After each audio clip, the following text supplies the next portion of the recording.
Un café con Charlie, un espacio para escuchar experiencias de vida. Cada semana escucharás entrevistas con invitados especiales y cómo sus ideas cambian al mundo. Un café con Charlie. Bienvenidos a un episodio más de mi canal, Un Café con Charlie. Y hoy tenemos a una invitada muy especial, muy querida para mí, la doctora Zorrilla. Bienvenida, doctora Zorrilla. ¿Cómo está? ¿Qué tal, Carlos? Muy bien. Tiempo sin hablar. Bien, hoy vamos a hablar de un tema que creo que sigue en boga a pesar de que han pasado varios años y creo que se ha ido transformando y ahora con la IA creo que mucho más. Entonces vamos a hablar de las fake news y específicamente vamos a hablar de cómo podemos combatirlas, cómo podemos sobrevivir a ellas en las redes sociales y en este mundo del Internet. Pero me gustaría que la doctora Zorrilla se presentara y comentara un poco cómo se interesó por este tema de las noticias falsas en general. Gracias. Bueno, pues soy María Luisa Zorrilla, soy profesora investigadora en la Universidad Autónoma del Estado de Morelos, soy doctora en educación, pero mi formación previa es en comunicación, entonces soy lo que se llama una educomunicóloga. Y bueno, pues trabajo precisamente todo lo que es el uso de la tecnología en la educación. Y además también estoy a cargo de una iniciativa en mi institución que es EYM, que es la Dirección General de Formación Multimodal. Yo soy la titular de esa dirección. Entonces también tengo una responsabilidad administrativa en todo lo que es el uso de la tecnología en la educación en mi universidad. Y bueno, yo me interesé en este tema ya desde hace pues más o menos 10 años. Empezamos en EYM precisamente un programa de cultura digital. Empezamos a generar productos educativos para formar en competencias digitales y a partir de ahí pues fue que empezamos a generar sobre todo cursos masivos abiertos en línea y concretamente el que más se relaciona con este tema es un producto que me gusta mucho, que es un MOOC que se llama Exploradores de la Posverdad contra Noticias Falsas precisamente. Y bueno, más adelante en esta conversación espero tener la oportunidad de platicarles más de ese MOOC, pero realmente, bueno, pues a partir de que diseñamos ese MOOC yo me interesé, me metí más en este tema. En general sigo desde entonces, desde ya hace bastantes años participando en temas relacionados con alfabetización mediática e informacional. Formo parte de la Media and Information Alliance de la UNESCO, también formo parte del capítulo México en la UNESCO de alfabetización mediática e informacional. También soy parte de Alfamed, que es otra red iberoamericana en temas de alfabetización mediática. Entonces, pues es un tema que sigo y que trabajo con muchos colegas en el mundo en redes nacionales e internacionales. Wow. Como vemos, la doctora Zorrilla está metida en el campo y en todos los grupos que hay acerca de este tema. Entonces, a mí me gustaría empezar, doctora, con conceptos básicos. Es decir, ¿qué entendemos primero por desinformación o una noticia falsa? ¿Y qué la hace diferente de información errónea? ¿Cuál es la diferencia si es que la hay? Pues mira, con relación a esta pregunta, a mí me parece que la UNESCO ha generado, digamos, una solución en términos de plantear tres términos diferentes, precisamente para distinguir. Lamentablemente estos términos solo uno tiene una traducción, digamos, exacta, que es precisamente desinformación, y los otros dos no tienen, su traducción no es de una palabra, pero bueno, los tres términos que propone la UNESCO son disinformation, misinformation y malinformation. Son tres términos. Entonces, ¿cuáles son las distinciones entre ellos? Cuando hablamos de disinformation o desinformación, estamos hablando de información falsa, errónea, equívoca, pero aquí lo importante es que quien la disemina sabe que es falsa, sabe que está manipulada. Es decir, es una mentira deliberada, intencional. Tiene la intención de confundir, de manipular a las personas y con una intención, con una agenda tras ello, ¿no? Entonces, esto es lo que mucha gente llama fake news, o sea, porque son noticias fabricadas o manipuladas con falsedad, pero con un fin, con una intención y con la, digamos, con deliberadamente, ¿no? Entonces, eso. Con el clickbait, ¿no? Exacto, tiene que ver con el clickbait, pero bueno, si quieres más adelantito hablamos un poquito más de cómo se relaciona esto con los clickbait. Entonces, desinformación es falso, pero con la intención de la falsedad, la mentira deliberada. Entonces, el segundo término que propone la UNESCO, este de misinformation, no tiene una palabra para traducirse en español, pero tiene dos, ¿no? Es información errónea. Pero es información errónea que no tiene una intención de causar daño o que no es una mentira deliberada. Es decir, quien difunde eso cree que está bien, ¿sí? Entonces, aquí, por ejemplo, un error en una noticia donde pone, el reportero puso un dato equivocado porque se informó mal, porque se equivocó, es un error de dedo. O sea, son errores que no son a propósito y que no tienen la intención de confundir o de engañar. Eso es la misinformation o la información errónea.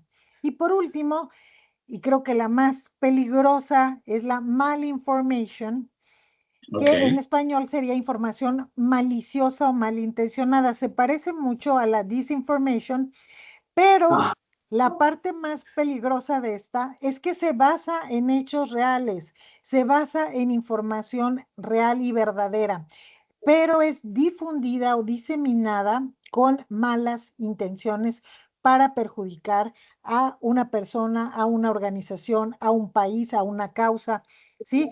Es, por ejemplo, cuando difunden información privada de una persona para perjudicarla, o cuando se usa una declaración de algo que sí dijo una persona, pero se saca de contexto para sugerir que eso significó otra cosa. Entonces ok. usamos información que es real, no es falsa, no está manipulada en términos de agregarle falsedad, pero se usa para dañar, para perjudicar. Sí, entonces hay una mala intención. Ahora, dicho esto y clasificadas estas tres, nada más me gustaría precisar que a veces pasa que hay una información que es falsa y malintencionada, como la disinformation, pero que la gente común la difunde sin mala intención. Y esto pasa mucho, por ejemplo, con las personas de la tercera edad. A veces, no quiero ser ageísta o edadista, pero sí pasa a veces que llega a nosotros una información que creemos que es verdadera y la difundimos, pero ¿quién la originó? Sí la originó con una intención de falsedad.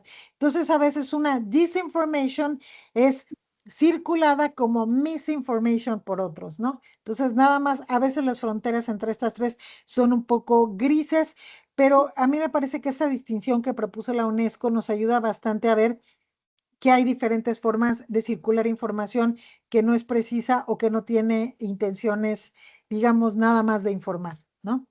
Claro, ok, ya ahora me quedó un poco más claro. Y justamente esto tiene que, esto de las abuelitas compartiendo cualquier cosa que les mandan por ahí, va mi siguiente pregunta. ¿Cuáles son las formas más comunes en que esas noticias falsas se diseminan? ¿Dónde se diseminan y por qué? Yo creo que WhatsApp, ¿no? Sí, bueno, esos son los medios, sí, actualmente WhatsApp creo que es un canal preferido, pero finalmente los medios son herramientas. Yo creo que aquí lo importante que tenemos que tener claro es que los seres humanos, las personas, somos los principales responsables de diseminar información falsa, ¿no? O sea, nosotros las personas. Ahora, ¿por qué lo hacemos? ¿Cuáles son los botones o los motivadores que nos hacen diseminar esa información, ¿no? Entonces, bueno, ha habido N estudios, hay muchos estudios que precisamente investigan cuáles son esos detonadores o cuáles son esos motivadores para que nosotros circulemos información. Entonces, el primero son nuestras emociones. Ese es el primero. Y la gente que genera este tipo de desinformación o malinformación sabe que si provoca en nosotros emociones, y fíjense que sobre todo son las emociones que le llaman de valencia negativa, es decir, enojo, miedo, tristeza. Si provocan ese tipo de emociones, es muy probable que reaccionemos y nuestra reacción es compartir esa información que nos detona esa emoción. A veces también las emociones de valencia positiva, como la alegría o la esperanza, nos pueden hacer compartir información, pero está estudiado que son más nuestras emociones de valencia negativa las que provocan eso. Entonces, el que nos aprieten un botón emocional es uno de los principales motivadores para compartir. Otro aspecto que nos mueve es nuestro rol dentro de la sociedad, es decir, cómo nos ven los demás. Entonces, nosotros podemos estar compartiendo porque queremos que nos vean como altruistas, por ejemplo, yo comparto información valiosa y todo mundo dice que qué interesante lo que yo compartí, o porque decimos, ay, qué chistoso los que comparten memes, ¿no? Ay, qué gracioso, y entonces compartes muchos memes y hay gente que dice, ay, fulanito siempre está compartiendo cosas bien chistosas, ¿no? O sea, queremos ser pues un elemento de, de qué divertida es esta persona o porque es una forma de mantenernos en contacto con otros, el estar publicando cosas que hacen que otras personas nos tengan presentes, o porque, o para autopromovernos, ¿no? Nosotros queremos que nos ven, ay, qué culto, siempre comparte unas reflexiones filosóficas bien interesantes, o ay, qué bien informado está. O sea, queremos proyectar una imagen de nosotros con el tipo de cosas que compartimos.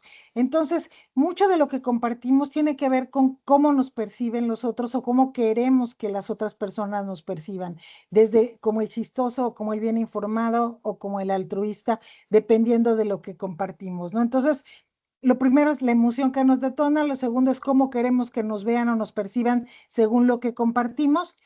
Y bueno, también compartimos porque somos presas de otros, como decía hace un momento Carlos, por ejemplo, este famoso clickbait, ¿no? O sea, alguna información que parece muy atractiva y que nos hace hacer clic y ya entramos en algo que pudiera, eventualmente pudiéramos compartir o pudiéramos estar expuestos a cierta información. Entonces, en este clickbait pasa, fíjense que encontré una nota bien interesante que dice que de los titulares atractivos, el 59% que se comparte ha sido sin haberlo leído. Es decir, yo veo un titular atractivo y lo comparto porque el titular parece interesante, pero yo no lo he leído. El 59% de las personas hace eso, comparte cosas que ni siquiera ha leído. Entonces, este clickbait muchas veces tiene que ver con esos titulares atractivos. Y entonces, si el titular es atractivo, lo vamos a compartir aunque no lo hayamos leído y es otra forma de diseminar desinformación.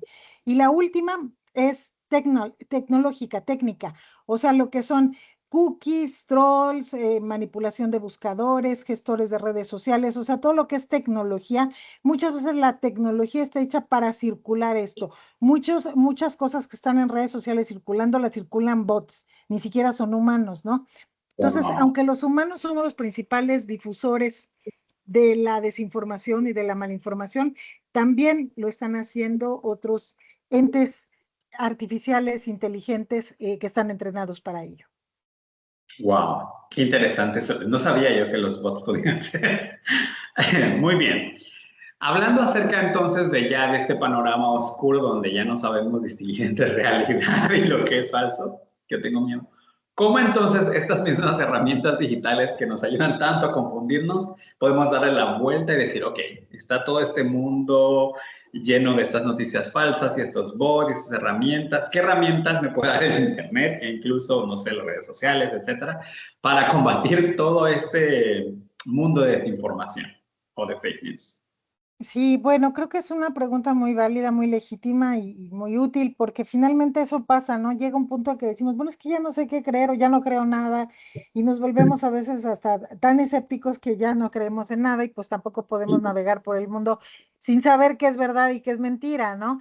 Entonces, creo que lo primero, la primera parada es bastante sencilla y yo sé que a veces nos da flojera y que es más fácil decir, pues parece que sí es real, pues parece que, no sé, tengo dudas, pero lo voy a compartir. O sea, en lugar de hacer eso, lo primero que tenemos que hacer es la verificación por parte nuestra. O sea, antes de dar crédito a algo que leemos en redes sociales, porque es donde más circula ese tipo de información dudosa, eh, siempre que vemos algo que decimos, ¿y esto quién lo está circulando? ¿O será? ¿No será? Lo primero es que vayamos a sitios de confianza donde podamos verificarlo. ¿Y cuáles son esos sitios de confianza? Bueno, son los sitios de las agencias de noticias, las agencias oficiales de noticias, como la agencia EFE, Reuters, o sea, las, las agencias, digamos, internacionales de noticias ir a alguna de ellas o a algún diario, algún periódico que nosotros conozcamos, según sea la noticia nacional e internacional, pues todos tenemos algunos diarios que seguimos y tal vez nos gusta leer El País o The Guardian o El Universal, lo que sea que leamos. Entonces, vamos a un sitio de este tipo, ya sea un periódico o una agencia de noticias o incluso los buscadores como Google o Bing, nos vamos y buscamos eso que encontramos en el apartado de noticias. Si ustedes en su buscador hacen clic, perdón, en el campo de búsqueda meten algo, en la página de resultados, una de las pestañas es noticias. Nos vamos a la pestaña de noticias y checamos si hay noticias relacionadas con eso que nos generó duda. Si no hay noticias relacionadas con eso, lo más probable es que sea mentira. Sí, porque si algo sucedió, pues está en las noticias. Y si no está en las noticias, es que hay algo falso en ello. Entonces, el primer filtro somos nosotros. Hay que buscar. Hay que buscar en las noticias confiables. Todavía hay entidades que generan noticias confiables. Hay que buscar ahí. Si ahí no está lo que estamos encontrando en redes sociales, entonces es muy probable que sea falso. Ahora, ese es un primer filtro. Nosotros y lo que nosotros podemos hacer con las herramientas que tenemos a la mano, tan fácil como un buscador, como Google, e irme a la sección de noticias. Eso es el primer filtro. Ahora, independientemente de ese filtro que es tan sencillo y que podemos hacerlo sin, digamos, sin mayor complicación, también hay servicios que nos ayudan a esto, servicios que están respaldados tanto por tecnología como por humanos, y cada vez hay más servicios de verificación. Les voy a mencionar algunos que conozco: Verificado, El Sabueso, hay uno que se llama Neutral, pero Nu escrito como nuevo, Neutral. De todas maneras, yo le voy a dar toda esta información a Carlos, si él después la puede agregar al podcast para Okay. ampliar. Chequeado, Sitio web. Chequeado es otro servicio, el verificador en español de la agencia Reuters, que se llama Reuters Fact Check, lo tienen en español, el Verifica de la agencia EFE. Esos son solo algunos ejemplos. Entonces hay entidades que se dedican a verificar y que te dicen de las noticias más importantes qué es falso y qué es verdadero. Pero eso es otra forma, pues, de depender de un tercero, ¿no? Entonces yo por eso como primera parada digo, hay que ver qué puede hacer uno por uno mismo. Pero también, bueno, están estas agencias y por último hay herramientas, sobre todo ahora con la inteligencia artificial, ya hay herramientas tecnológicas que dicen que te ayudan a distinguir. Entonces tú esta herramienta le das la noticia, la información de la que dudas y te dice qué tan probable es que sea falsa o verdadera. Estas herramientas hay una que se llama Fake News Detector AI, o sea, porque es con Artificial Intelligence. Hay otra que se llama Open Mind. Hay otra que se llama Fake Box, NewsGuard y más.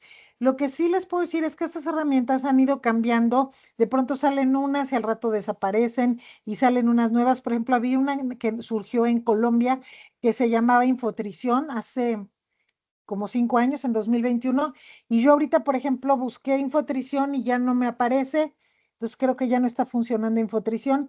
Entonces, estas van y vienen, pero sí hay herramientas que, aunque no sean infalibles, nos pueden ayudar al menos a tener más elementos para dudar o para confiar en cierta información. Entonces, resumiendo, ¿cómo luchamos con esto? Con nuestras propias herramientas, con servicios de verificación y con herramientas de verificación. Ok, interesante.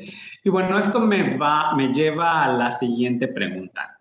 ¿Qué papel entonces jugaría? Bueno, ya hice yo lo que pude humanamente y digamos que ahí medio voy sobreviviendo. Pero ¿qué papel jugaría entonces la educación mediática y el pensamiento crítico como medio para prevenir la desinformación? Bueno, pues mira, como lo he venido diciendo en otras preguntas, Carlos, como nosotros somos parte del problema, porque ya dije, los principales que diseminamos esta información somos los seres humanos, ¿no? Entonces somos parte del problema y por lo tanto, pues también somos parte de la solución, ¿no? Entonces creo que jugamos un papel clave, pero al ser nosotros ese primer filtro, pues yo creo que no podemos ser un filtro efectivo nada más a partir de nuestra intuición y nuestras corazonadas, ¿no? O sea, no es que, ay, pues me late, creo que sí, creo que no, no, o sea, no, ese no puede ser nuestro rol, ¿no? O sea, no podemos confiar nada más en intuición y corazonadas. Por eso es que necesitamos formarnos en estas competencias, que es lo que se ha denominado la alfabetización mediática e informacional, o en inglés, que le llaman MIL, ¿no? Media and Information Literacy. Y entonces, esta alfabetización, esta capacitación, este entrenamiento, esta educación, lo que nos da son estrategias y herramientas, precisamente no solo para combatir la desinformación, sino que van mucho más allá, porque nos permiten todas estas herramientas tener una relación pues más empoderada con los medios, es decir, con más agencia, porque nosotros no solo somos consumidores, nosotros también producimos información. Claro. Entonces, al tener todas estas herramientas, no solo somos más críticos, pero también somos más empoderados y lo hacemos con ética y lo hacemos con responsabilidad. Entonces, todo este bagaje de competencias que plantea la UNESCO de alfabetización mediática e informacional, pues lo que pretenden es eso, educarnos, entrenarnos para contar con todas estas herramientas y todas estas estrategias para esta interacción pues más sana con los medios y con la información. Ok, interesante. Bueno, muchísimas gracias, doctora, por estas preguntas. Me gustaría hacer una última pregunta que está relacionada con este curso, que nos hable un poco acerca de este curso, de qué va, de qué se trata, cómo nació. Cuéntanos un poco más acerca de este MOOC. Bueno, pues precisamente este MOOC, bueno, nació en el año 2018, que fue un año importante en México porque fue un año de elecciones, pues muy, digamos, muy controvertidas. Fue el año en que llegó al poder el que fue presidente Andrés Manuel López Obrador. Entonces, en esas elecciones particulares, en ese proceso electoral, estaba circulando mucha información falsa. Entonces nosotros hicimos ese MOOC precisamente para ayudar a la gente a navegar ese mar de información falsa y poder hacer decisiones, en este caso electorales, mejor informadas, porque curiosamente algo de lo que no hemos hablado es que las noticias falsas afectan o han afectado en gran medida, sobre todo a las democracias del mundo. Mucha de la información falsa ha vulnerado los sistemas democráticos del mundo. Entonces, pues esa preocupación teníamos nosotros desde el 2018 de que toda esa malinformación afectara el proceso electoral. Entonces creamos este MOOC de exploradores de la posverdad contra noticias falsas. Y en ese entonces nosotros estábamos explorando el uso de las narrativas y de la ludificación para la educación, y entonces creamos un MOOC en donde tenemos un componente narrativo, que es una historieta, en donde tenemos cuatro personajes que son los exploradores de la posverdad, que son nuestros superhéroes. Entonces, nuestros personajes superhéroes son cuatro estudiantes universitarios que tienen sus superpoderes, son el conocimiento y la información de diferentes ángulos que realmente les permiten cuestionar la información falsa. Entonces, por ejemplo, tenemos a Raúl que está estudiando Derecho y entonces él entiende cuestiones legales, pero entiende también cuestiones de política, ¿no? Entonces, ¿cuáles son las agendas políticas que están detrás de la información falsa? Luego también tenemos a Emma.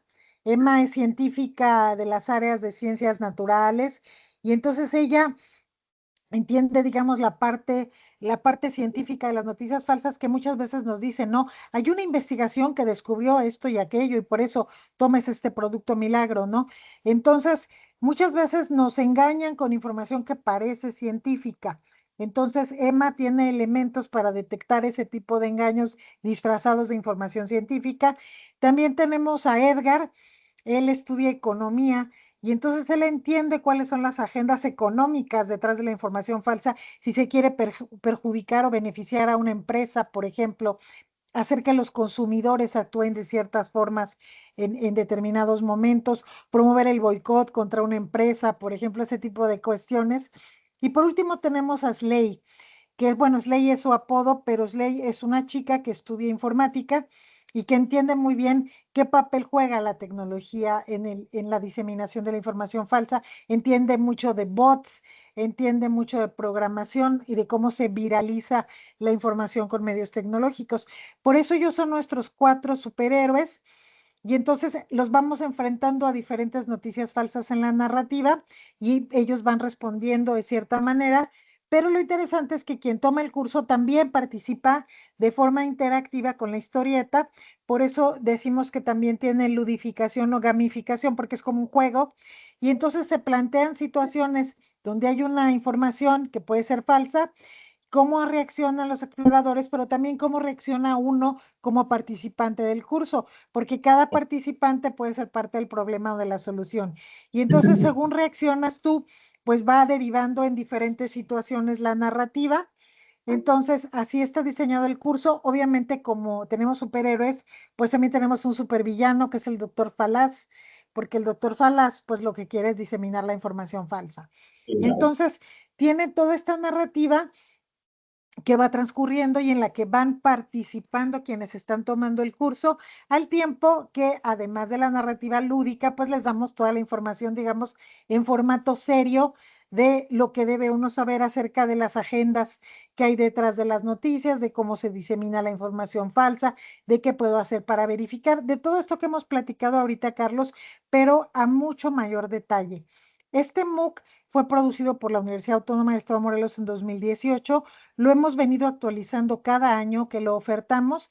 De hecho, el año pasado agregamos una narrativa donde enfrentamos a los exploradores contra un relato generado con inteligencia artificial. Entonces Wow. vemos si nuestras recetas para detectar información falsa también funcionan contra la inteligencia artificial. Y ahora mismo acabamos de abrir inscripciones. De hecho, se abrieron inscripciones ayer. Ayer, sí, ayer precisamente abrimos las inscripciones para la emisión de este año. Entonces, ya están abiertas las inscripciones. El curso inicia el 18 de mayo de 2026, pero ya está abierto. Está en la plataforma de cursos Aprende MX. Te voy a dejar el vínculo. Y Perfecto. bueno, al tiempo de este curso que apenas vamos a abrir, también ya tenemos uno que abrimos desde el 17 de marzo y que está disponible todo el año, que se llama Alfabetismo Mediático e Informacional. Ese lo hicimos con la UNESCO. De hecho, ese curso lo hizo originalmente la Universidad de Athabasca. Nosotros lo tradujimos y lo adaptamos para público de habla hispana.